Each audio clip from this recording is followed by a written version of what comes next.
Vous avez l'image d'un provocateur, mais c'est une image très très simplificatrice, comme toutes les images. En fait, dans toute votre œuvre, on retrouve de l'humour, de la dérision, de la cruauté.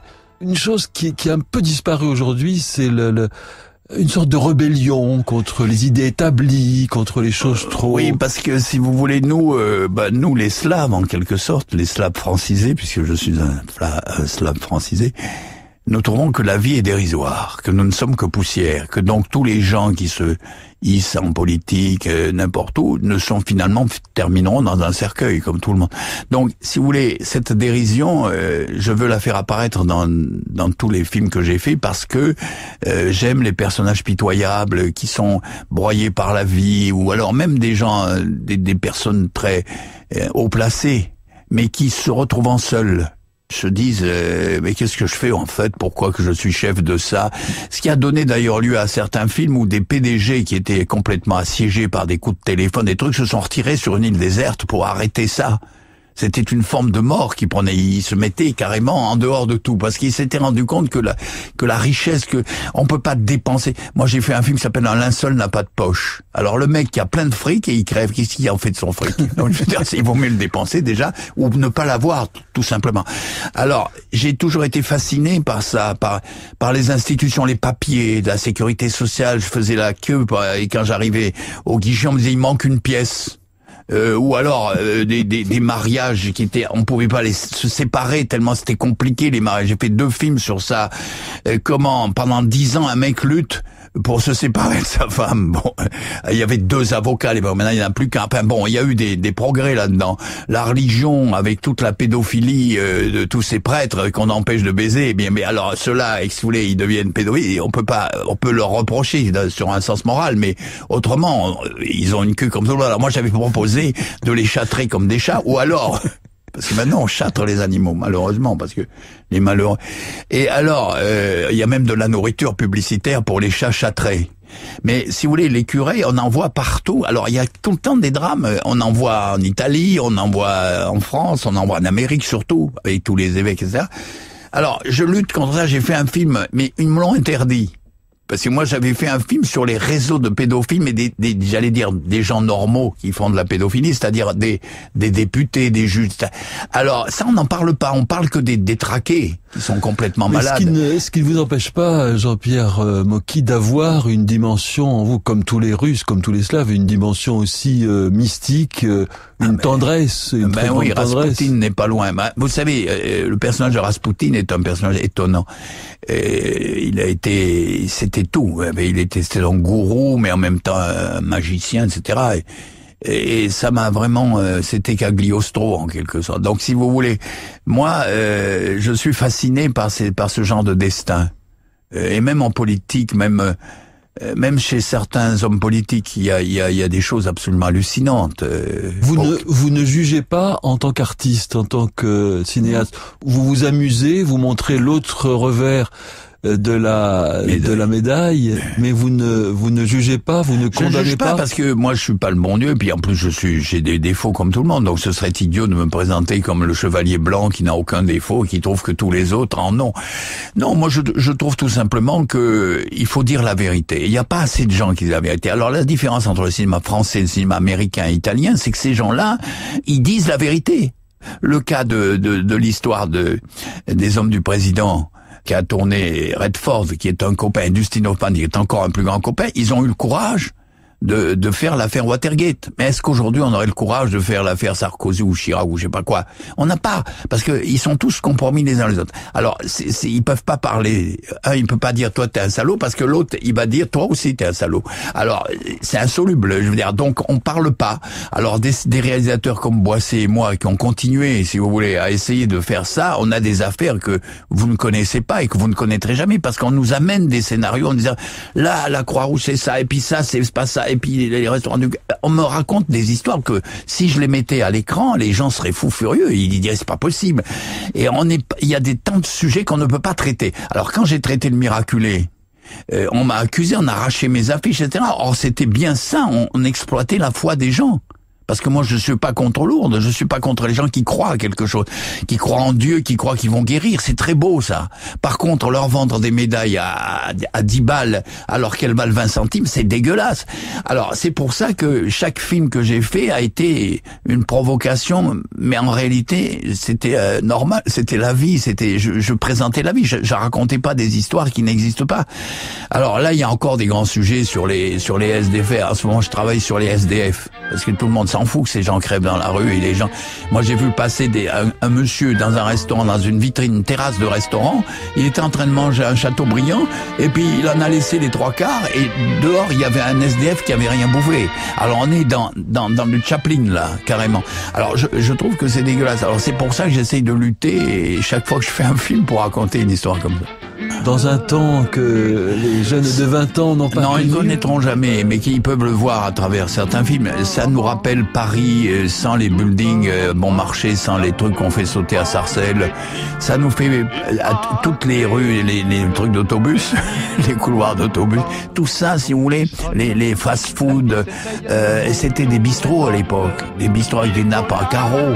C'était pas des fast-food où on faisait du kebab ou même de la pizza, je sais pas. Tout ça, c'est devenu laid.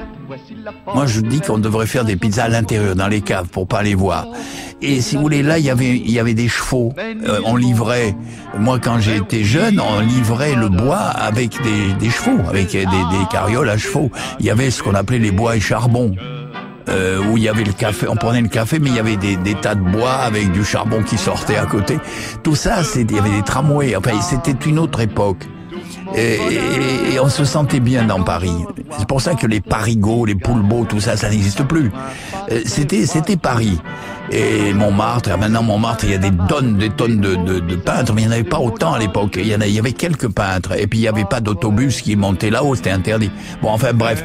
Et aujourd'hui, on a dénaturé Paris un petit peu. Et voilà, alors c'est bien triste, voilà.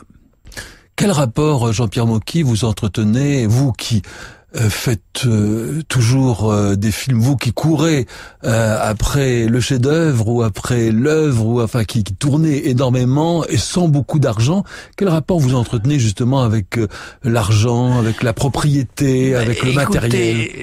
Moi je crois que les plus grandes affaires se sont faites en coopérative. D'ailleurs aujourd'hui, quand une usine s'arrête, qu'est-ce que font les ouvriers? Ils essayent de la reprendre entre eux. Les exemples sont multiples. Eh ben nous au cinéma il y a deux écoles. Il y a les gars qui dépensent de l'argent énormément alors qu'ils ne vont pas l'envoyer en Afrique pour les malheureux qui n'ont pas de médicaments. Moi si j'avais un budget de 10 millions d'euros, je prendrais déjà 5 millions d'euros et j'enverrais à quelqu'un qui en a besoin. Mais ça ils le font pas, ils gaspillent de l'argent. Mais vous pouvez gaspiller. Il y a une émission qui s'appelle comme ça je crois. C'est quelque chose d'énorme le gaspillage. Mais pour rien. Pour des conneries. Alors nous, on travaille en coopérative avec des gars qui sont payés quand ça marche. Et voilà. Et vous savez, les musiciens de rue qui chantent, qu'est-ce qu'ils font? Ils passent un chapeau à la fin, on leur donne du fric, on leur donne pas. Mais ils vivent de ça. Mais ça donne une espèce de cohésion, si vous voulez, dans l'art. Ça, on n'a pas l'impression de faire du commerce, de se prendre pour je sais pas qui. Quand je vois un metteur en scène qui est très fier de son... On peut pas être fier d'un film, mais même si on a de l'argent. Parce que un film n'est jamais parfait. Nobody's perfect, et surtout pas les films, parce qu'il manque toujours quelque chose. Alors moi, quand je vois ça, ça me révolte, donc je me suis retiré.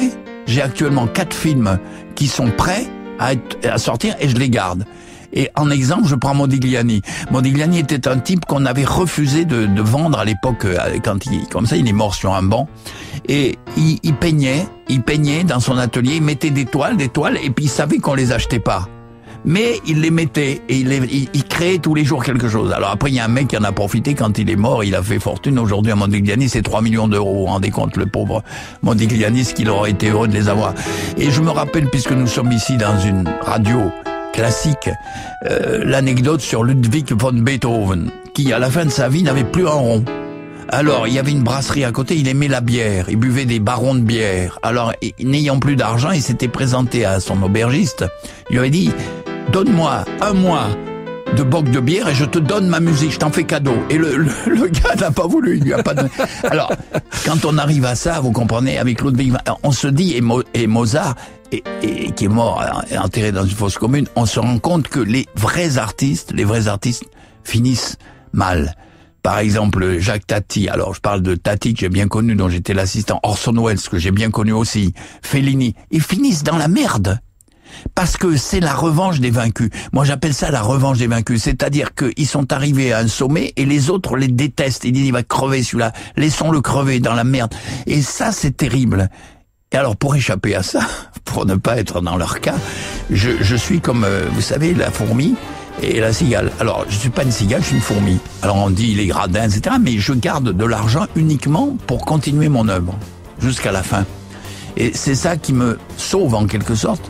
Alors, j'accumule des films, je les amortis comme je peux, par des galas, par la télévision, par la vidéo, par le Japon, par l'Amérique. Et en France, je les sors pas, ou je les sors mal. Quelquefois, je fais des soirées. Et voilà. Et je suis très heureux comme ça, parce que sortir un film... Vous allez chez Drucker, vous allez chez Ruquier, ils vous disent que le film est formidable. Tous les films sont formidables. Alors ça marche pas, ça. Alors le public, il est là. Alors on n'arrive pas, on le snob, ce public, on le prend pour des... Alors déjà, dans la conception des films, on dit ce public est tellement con qu'on va lui faire une connerie. Et ils le font sciemment. Et puis après, c'est malheureux, ils vont voir une connerie, mais ils y repassent, ils reprennent une connerie. Vous voyez, c'est ça. Si je voyais un restaurant qui est très mauvais, je me dis, personne, une fois qu'on a mangé dans ce restaurant, on n'y retournera jamais. Ben non, ils y reviennent. Mais c'est ça qui est extraordinaire, et ça, on ne peut rien contre, malheureusement. Est-ce que l'art, Jean-Pierre Mocky, que ce soit le cinéma, la littérature ou la musique, permet vous-même de vous évader, de fuir une certaine réalité? Oui, mais je crois que beaucoup de gens, beaucoup de célibataires surtout, dans leur studio, ils écoutent de la musique pratiquement tout le temps. Hein. C'est comme un café. Ben, c'est plus qu'un café, un pouce-café. C'est une nourriture, en fait, supplémentaire. Et souvent, on entend dans les studios, quand vous passez dans la rue, vous entendez des musiques dans les sortes des fenêtres, surtout en été, évidemment. Mais ça prouve que les gens ont besoin de la musique, comme certains ont besoin d'un chien ou d'un enfant. Et, si vous voulez, ça fait partie de quelque chose, la musique. Ça peut pas être séparé. Les gens qui écoutent la musique sont des cons, finalement. Ils n'ont pas d'âme, ils sont assis, ils savent pas. C'est mieux que le foot, quand même. Bon.